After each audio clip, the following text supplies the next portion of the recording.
Yep. Josh Senk, S-E-N-K, General Manager for Michaels. Are we ready? We're good. Okay. Good afternoon. The recent actions of President Joe Biden, executive order halting the construction of the Keystone pipeline, has affected Michaels, thousands of union trade members across the country, and hundreds of guys that specifically work in Wisconsin. To discuss this further, I'd like to introduce my congressman from the 1st District, Ryan Stiles. Thanks, man. On Joe Biden's first day in office, he killed thousands of American jobs. Joe Biden killed hundreds of Wisconsin jobs. On Joe Biden's first day in office, hundreds of Wisconsin workers got laid off of their job building private sector infrastructure. Joe Biden needs to reconsider his decision immediately. Think about this. On Joe Biden's first day in office, thousands of people received a notice that they've been laid off of their job. These are jobs, good paying jobs, $80,000, $90,000 a year, $30, $40 an hour jobs are laid off. Sometimes it seems abstract that a pipeline in North and South Dakota moving oil and gas from Canada to the United States could impact Wisconsin workers. But as you stand here at Michaels today, as you stand and look at the men behind me, these are the type of workers that lost their job this week. Joe Biden needs to reconsider this action immediately. We need to have good paying jobs in the United States of America. We need to have good paying jobs here in Wisconsin. Not only is it impacting jobs, it has a huge impact on our foreign policy. We need to have a North American supply of oil and gas.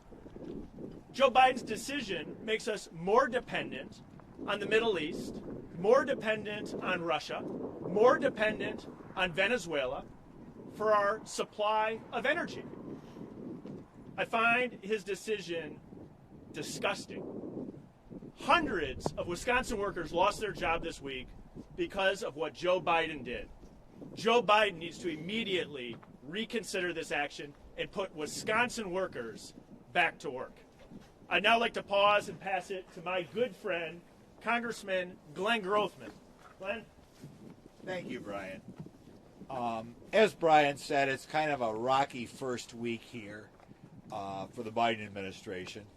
I know a lot of the comments over the next few years are going to be around minimum wage jobs. But here you're talking about 10,000 jobs in the $80,000, $90,000 an hour range that are gone. Beyond that, when we talk about trade, we talk about our relationship with China, our relationship with Japan, or whatever.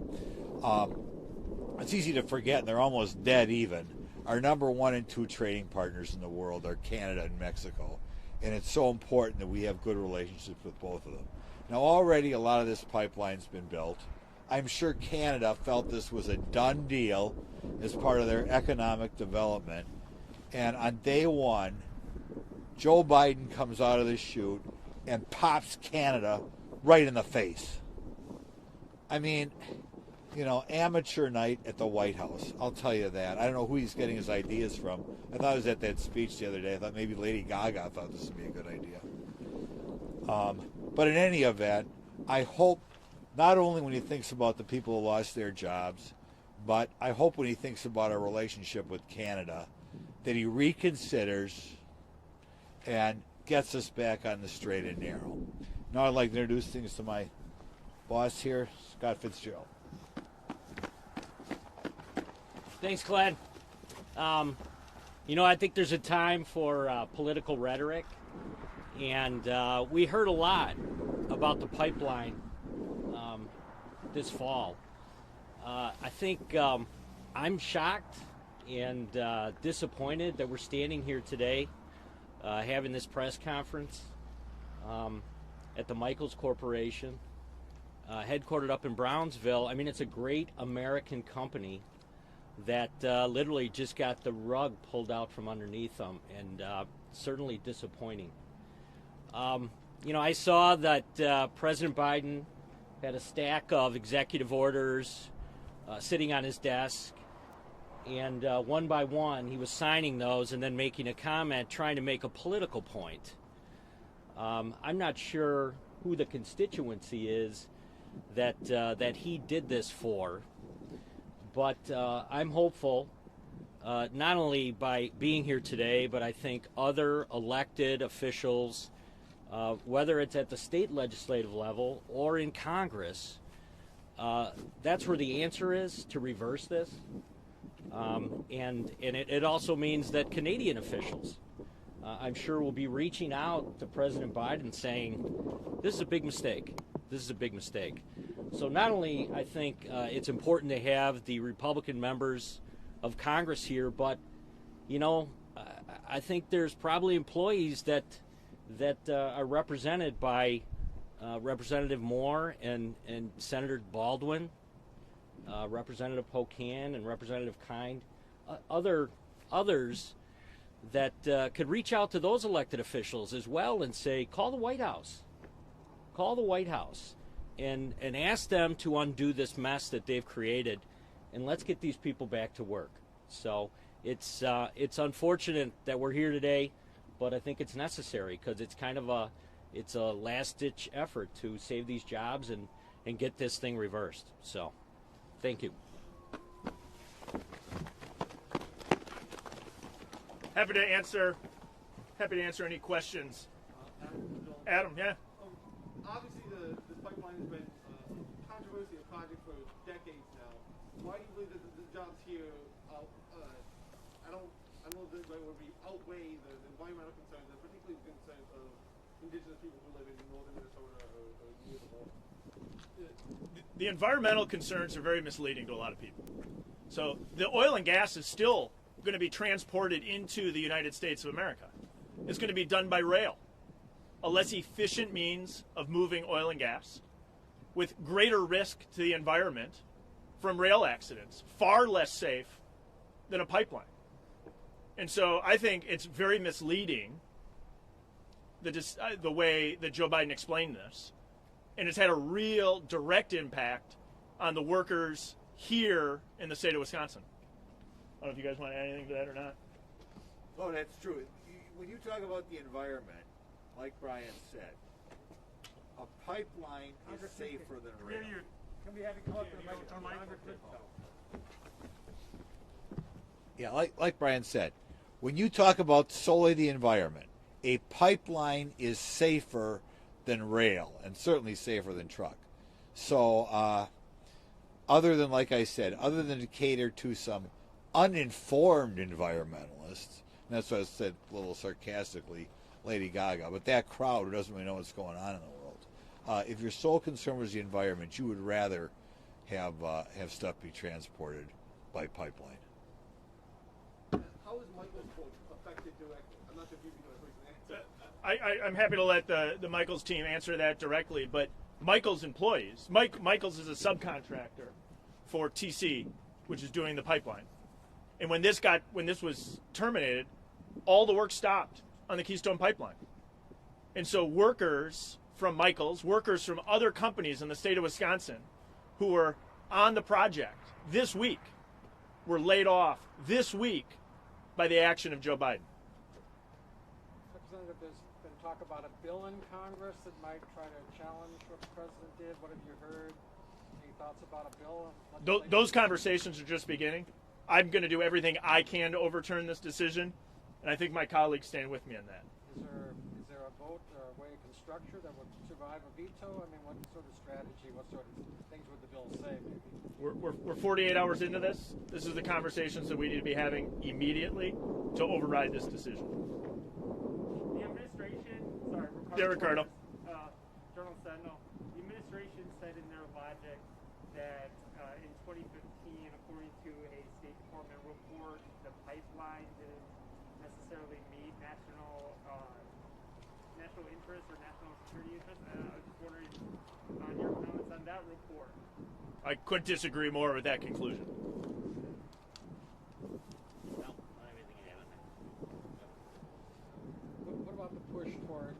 solar, renewable over the next decade, and then less emphasis on carbon-based fuels? That's what the administration seems to be saying. That's what the renewable energy industry seems to be saying, that we're going to be kind of moving away towards something else. This is private sector investment. And so I'm a believer in an all of the above approach. And so this private sector investment should be allowed to go forward. And two, I think it's very misleading to a lot of folks that this doesn't actually stop the oil and gas from coming into the United States. What it's doing is forcing this oil and natural gas to come in via train, which is less environmentally friendly and at a higher risk to the environment than a very safe pipeline would be able to provide.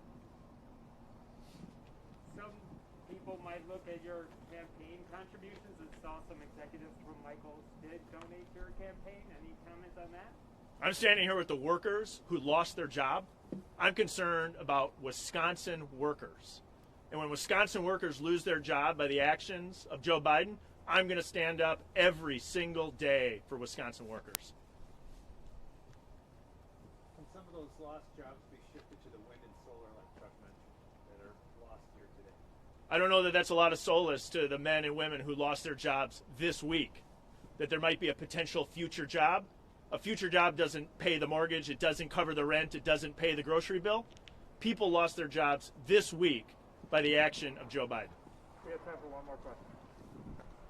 Did you also hear from the gentleman from Michaels as to what the facts and figures are, the number of jobs affected, et cetera? Talk about that, please. Yeah. Right now, the numbers of jobs are thousands of jobs. There's Michaels, there's Precision Pipeline that would have affected that the pipeline was going to be constructed.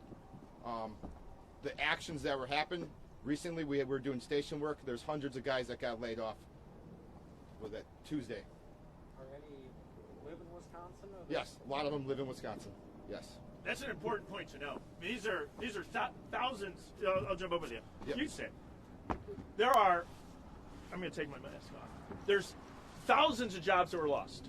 Some estimates are saying 10,000 jobs. I think that's pretty close. 10,000 total jobs. But hundreds of those jobs are Wisconsin workers.